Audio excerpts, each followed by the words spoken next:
La nouvelle liste noire des secteurs interdits aux investisseurs étrangers en Chine ouvre des opportunités dans l'industrie des services, le secteur manufacturier et minier.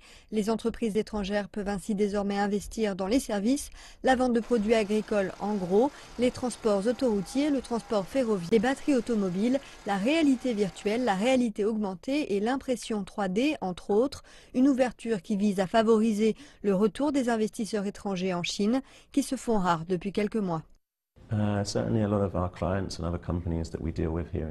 Pour beaucoup de nos clients et d'entreprises pour lesquels nous traitons avec Shanghai ou d'autres zones plus larges en Chine, on est dans l'attente. Les investisseurs étrangers, les entreprises et les services publics ont probablement suspendu leurs investissements ces derniers mois en attendant le congrès du parti pour savoir si de nouvelles lois ou directions étaient prises et connaître la nouvelle stratégie globale d'investissement du pays. La Chine est un énorme marché. Nous avons constaté beaucoup de libéralisation dans les nouvelles technologies et ce nouveau catalogue qui essaie de capter des entreprises comme Tesla ou d'autres géants de la Silicon Valley. Le pays est en train de s'ouvrir aux productions et à la recherche et développement dans les batteries automobiles.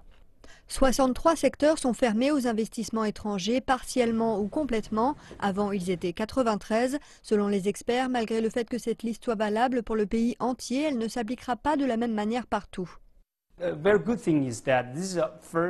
La bonne nouvelle, c'est que c'est une liste noire pour les investissements étrangers, ce qui signifie que tout ce qui n'est pas sur cette liste est ouvert aux investissements sans aucune restriction. Mais peut-être que différentes provinces ou villes auront leurs industries privilégiées ou même certaines formes de restrictions. Ce sont les différentes politiques. Les investissements directs étrangers en Chine ont vu leur courbe chuter depuis la première moitié de l'année, baissant de 0,1% sur un total de 441,5 milliards de yuan. Le gouvernement veut faire en sorte que la Chine reste un marché attractif pour les investisseurs étrangers, malgré le Brexit et l'élection présidentielle américaine, qui ont réduit les investissements partout dans le monde. D'après l'Organisation mondiale du commerce, l'ensemble des investissements directs étrangers ont chuté de 2% l'année dernière dans le monde et de 15% dans les pays en développement.